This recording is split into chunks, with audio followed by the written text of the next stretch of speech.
Bon, eh bien, bonsoir. Donc, on va commencer devant le pont. Alors, il y a du vent, ça, il y a beaucoup de vent. Mais c'est pas plus mal quelque part.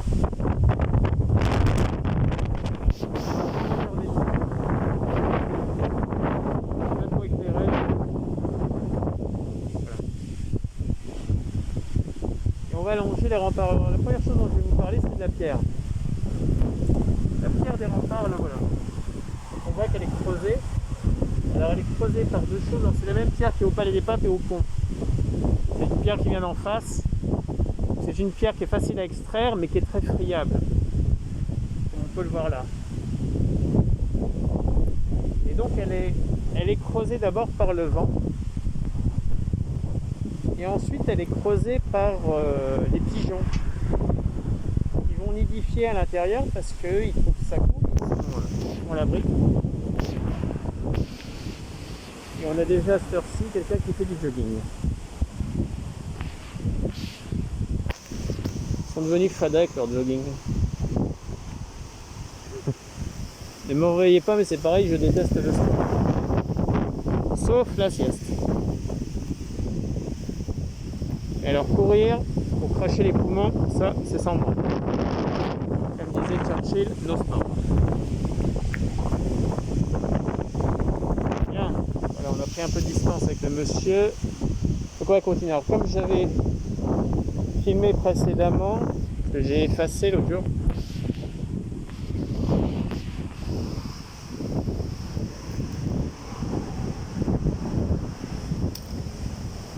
Vous voyez, là, le pont, c'est interdit aux poids lourds. De plus de 3 tonnes 5. Ça, c'est des panneaux. Et c'est pas ce qui se passe. Parce que très régulièrement, on a des gens qui passent sous le pont. Avec des 19 tonnes, des poids lourds, avec des remorques. Finalement, on va aller dans ce sens-là.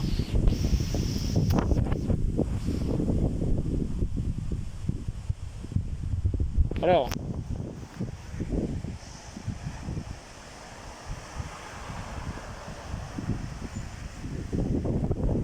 le pont, printemps dernier, mais ça lui arrive régulièrement. Il y a un camion qui l'aimait tellement bien qu'il lui a fait un joli bisou. Au total, il a fallu remplacer environ 700 kg de pierre. Ça a coûté entre 150 et 200 000 euros. Donc ça y est, là on commence à voir les bagnoles qui circulent.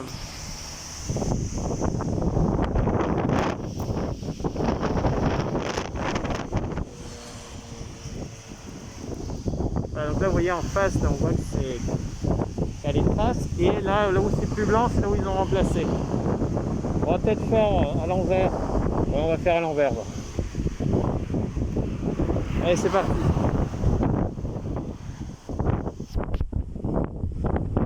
Je sais pas, là où juger doit être peut-être 5 h du matin, une connerie dans ce goût-là.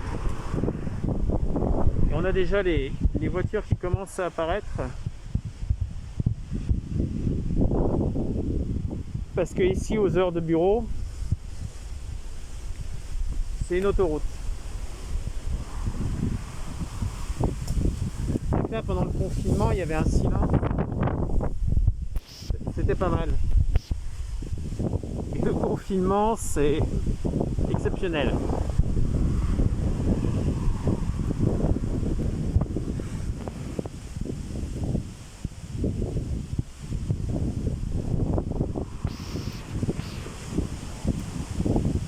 Je sais pas ce qu'ils feraient sans leur voiture. Le jour où il n'y a plus de pétrole, on est mal. Pourtant, des voitures qui bouffent 1 litre au 100 et qui pèsent 800 kg, on sait faire. Mais bon, des voitures comme le pétrole, c'est des taxes, des profits. Donc les marchands de voitures comme l'État ne serait plus très content. Vous avez pu de taxes.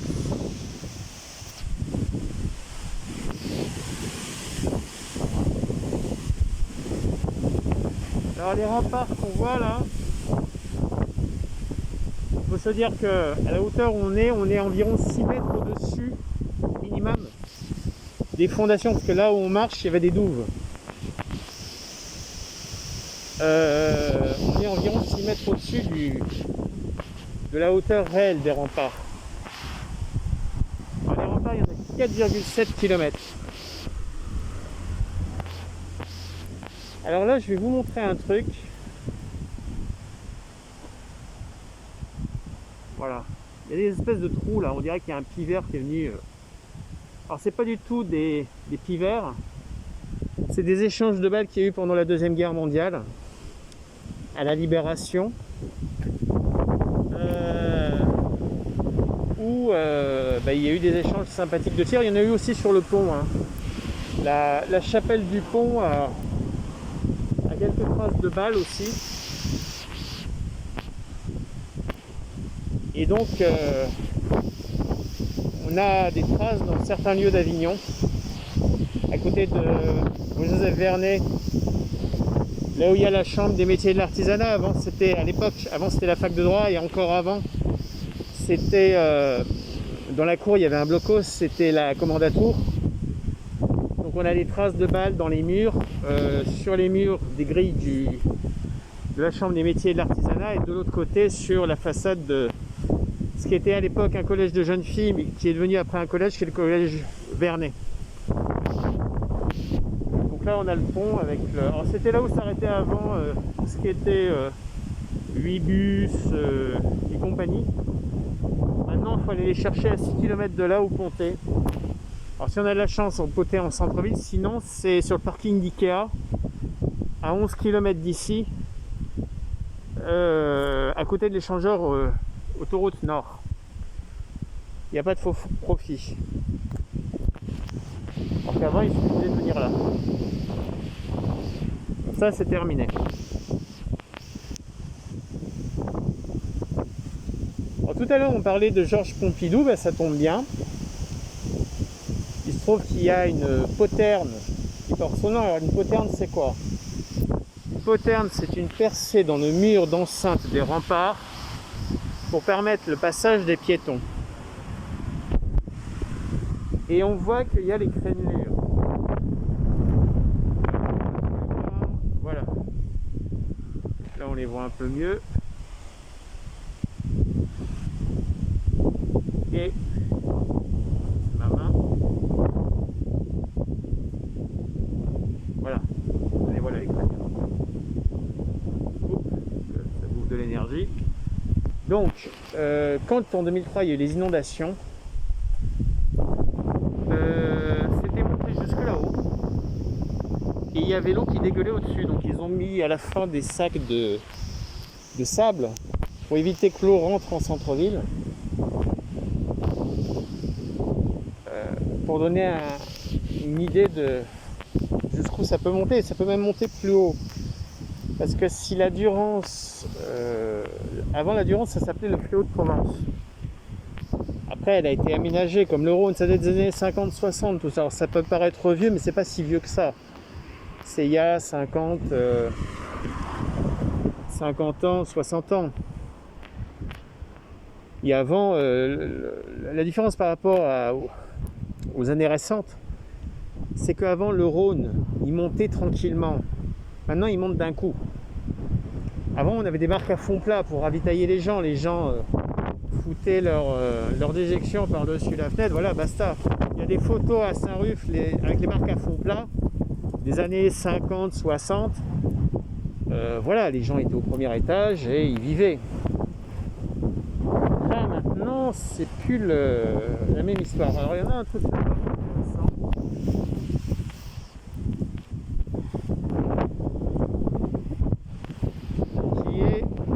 S'approcher.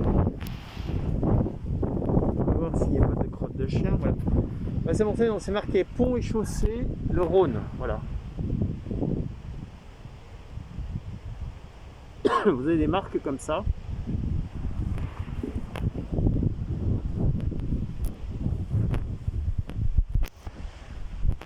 sont pour marquer les niveaux d'inondation ou des repères IGN.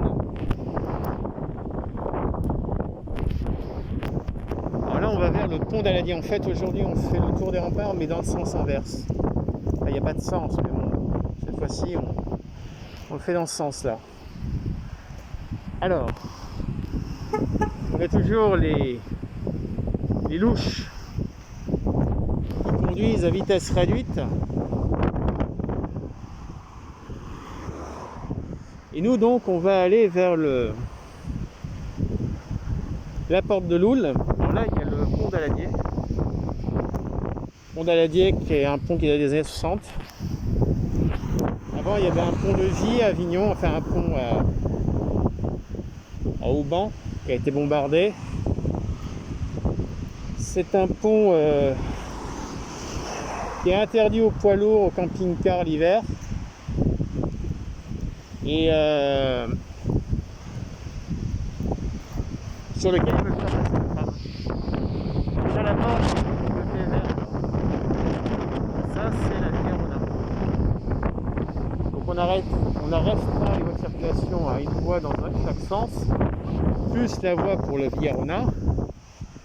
Et aujourd'hui, on a, ils ont l'intention, s'ils font l'extension du tram, de le faire aller jusqu'à l'île Pio, c'est-à-dire de l'autre côté, là où il y a le parking. Bon courage. On va peut-être refaire le pont. Là, il y a la levée du jour n'est pas si loin que ça. Alors, on va continuer.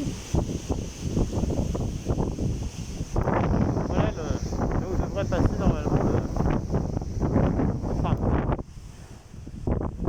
Alors ça un message intéressant, c'est votre santé, notre priorité. Vivre sereinement la sortie progressive du confinement. Et en protégeant les autres, la ville d'Avignon distribue gratuitement et 2 masques. Alors les fameux masques en question, c'est 2 morceaux de tissu en coton qui sont pliés, cousus, avec 4 liens qui se battent en duel. On testera tout à l'heure. C'est pas franchement le top.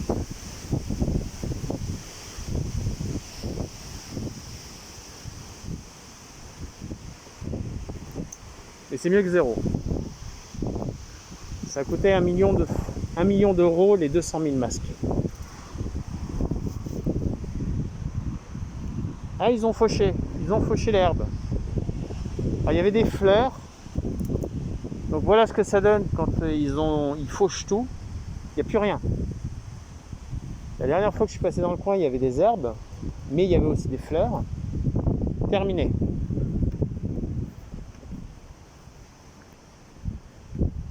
Bon. Là, on a la place. Ça, c'est la place Crillon. Alors, la place Crillon, là, vous avez l'ancien théâtre de la ville, là-bas au bout. Les terrasses qui sont toujours pliées. Et on a là-bas,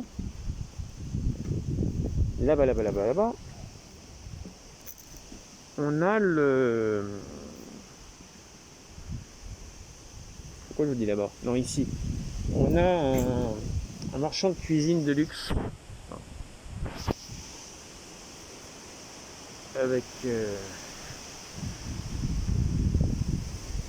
Avec des visuels plus ou moins inspirés.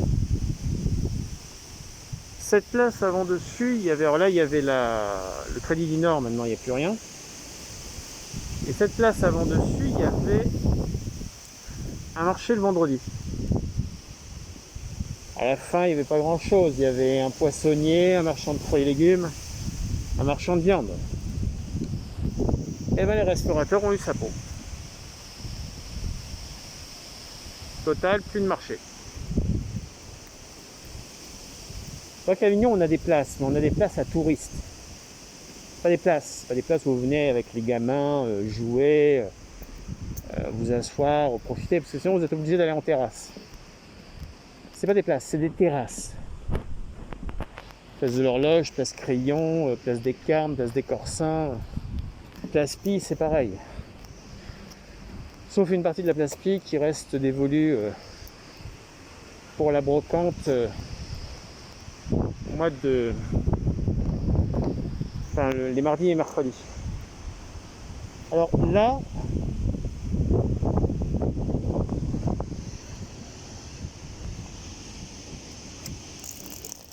voilà, vous voyez, très intelligent, ils ont baissé la pancarte.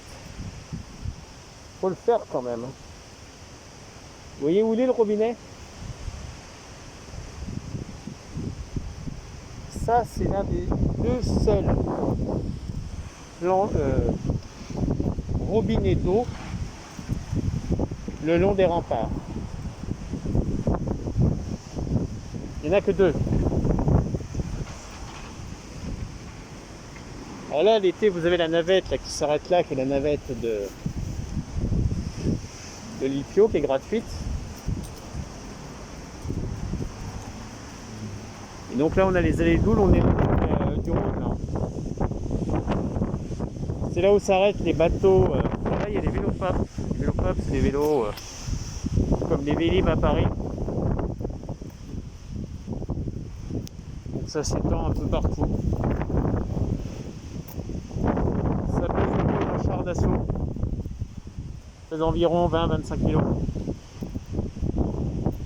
Et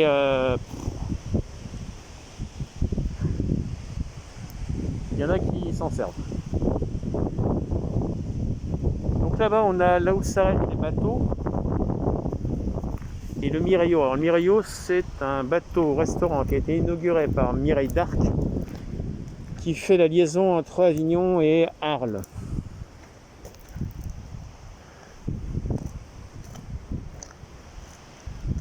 Donc voilà. Alors, il y a beaucoup de vent.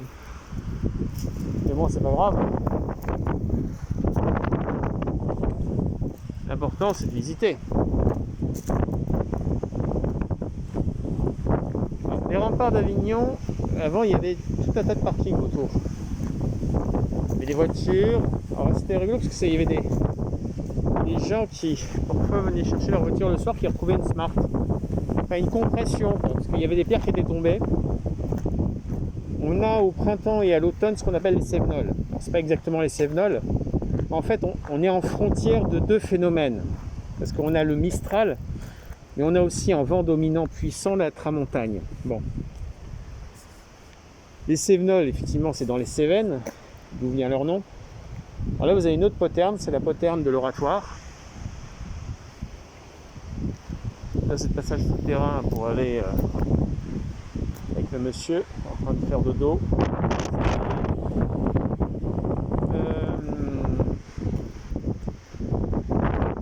Donc vous avez les remparts, effectivement, qui de temps en temps sont victimes de la foudre. Notamment les crénelures des tours ou les crénelures des remparts. Pourquoi? En général, quand ça pète de l'autre côté du Rhône. Le Rhône fait échangeur barrière thermique. Donc ça pète par exemple à Villeneuve, et sur un promontoire rocheux environ à 50 mètres de hauteur par rapport à Avignon. Et c'est beaucoup moins... c'est méchant là-bas, mais c'est moins méchant ici. Quand ça pète ici, ça pète. Ça veut dire quoi?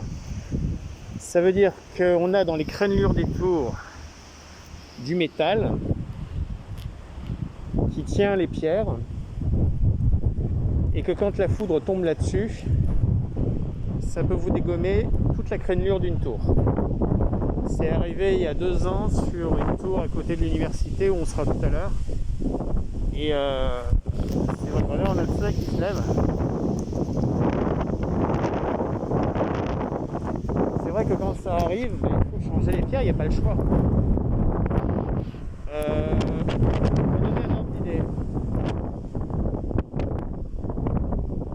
Alors, ils ont trouvé une solution intermédiaire, c'est mettre une espèce de joint de synthèse comme on a un peu là. Et on voit que la pierre sur le côté a été travaillée. parce que le vent agit vraiment comme une véritable ponceuse. Alors les anneaux que vous avez là, les anneaux là, ces anneaux là, ça servait à l'époque du marché. Les chevaux et les carrioles étaient attachés là. Il y avait un marché aux chevaux aussi, et un marché aux bêtes. Qui d'ailleurs s'est tenu et a été maintenu jusque presque l'après-guerre. Hein.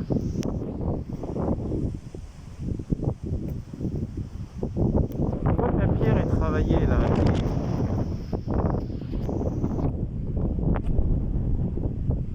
Faire remplacer 1 mètre linéaire de rempart, c'est 15 000 €. Il y a 4,7 km de rempart. Quand ils refont une tour, ce qui leur arrive, refaire une tour, c'est 4 millions d'euros. Là, on commence à avoir les véhicules qui roulent, et les véhicules de la mairie ou du Grand Avignon, donc ça veut dire que ça qu'on est à 5 h du matin. Hop là, pouf. Donc voilà, là on a le ciel qui se lève. Donc ça coûte cher. Alors il y a d'autres priorités. Et parfois on attend, et puis parfois ça s'écroule. À la limite, si ça s'écroule, qu'il n'y a rien en dessous, personne, pas grave. Enfin, c'est pas trop grave. Mais quand ça s'écroule, ça s'écroule. Et là, on voit quand même que c'est pas en excellent état. Alors, le problème des remparts aussi, c'est que ils n'ont pas été viabilisés pour être visités. Il y a une portion où vous pouvez marcher qui est derrière le pont, quand vous voulez rejoindre du pont au Rocher des Dons. C'est une partie où vous pouvez marcher. Mais sinon, les remparts ne sont pas monétisés, quoi. Alors là, on est le long de l'allée de l'Oule. Donc là-bas, au fond, il y a les restaurants, enfin les hôtels flottants, là. Alors une croisière sur le Rhône, chez Viking. Je crois que c'est dans les 5 000 €. Donc il y a tous nos amis allemands, suisses, autrichiens, pays nordiques, les Danois, les Pays-Bas, la Belgique, les Suédois aussi, qui sont férus de venir en croisière sur le Rhône. Alors le Rhône, en croisière, c'est pas le Rhin, c'est pas le Rhin où à chaque lacet du fleuve, il y a des châteaux forts sur des promontoires rocheux avec la Loreley qui s'est jetée dans le fleuve. Non, ça on oublie. C'est une centrale nucléaire par-ci, une petite écluse par-là, un petit barrage par-ci, puis voilà, c'est tout. Bon, après, il y a le pont d'Avignon, le palais des papes, le château du roi René à Beaucaire et Arles, la Camargue, les rives du Rhône à Lyon et Rideau. Je l'ai assez fait en train quand j'allais bosser à Lyon tous les jours. Bon, vous avez aussi les vignes à l'Ermitage, mais bon, moi, c'est pas un truc. Mais sinon, il n'y a rien, quoi. Alors là, on va se rapprocher d'une statue qui avant était au Place de l'Horloge, devant le théâtre. On commence à la voir là. Ah. J'ai bien fait de prendre en photo le jour les fleurs. Parce que si cette bande de glands, il fauche l'herbe. Alors c'est un peu con de faucher l'herbe quand même. C'est là qu'il y a les fleurs et tout. Mais bon.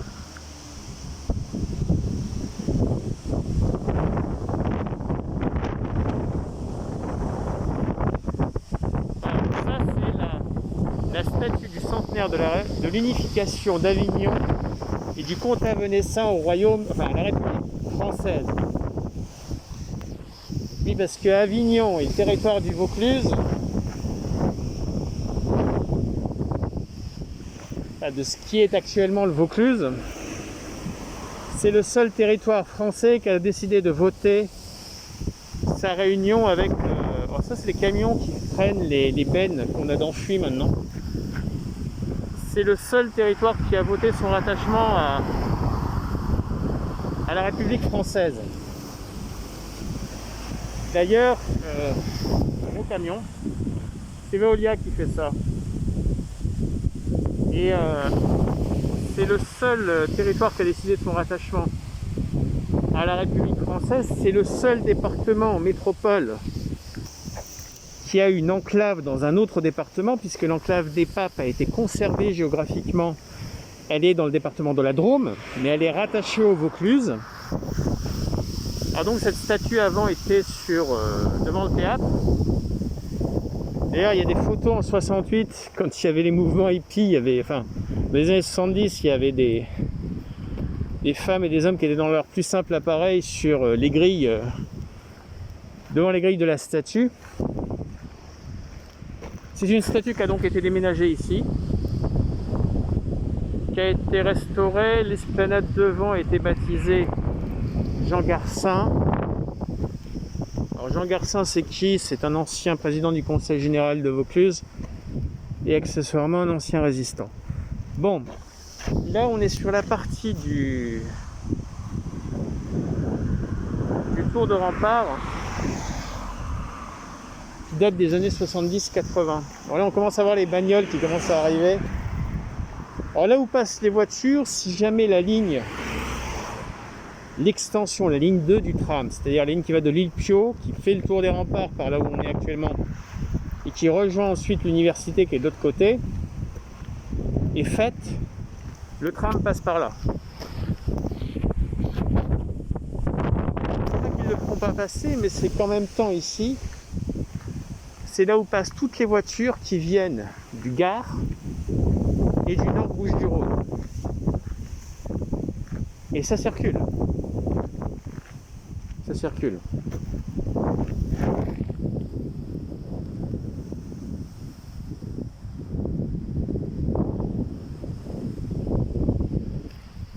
Là on a le soleil qui se lève et nous donc on va lui tourner le dos.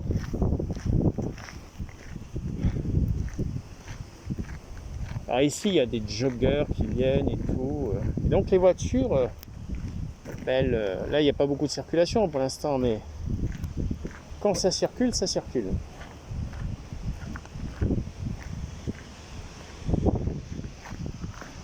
Bon, je vais vous retrouver tout à l'heure.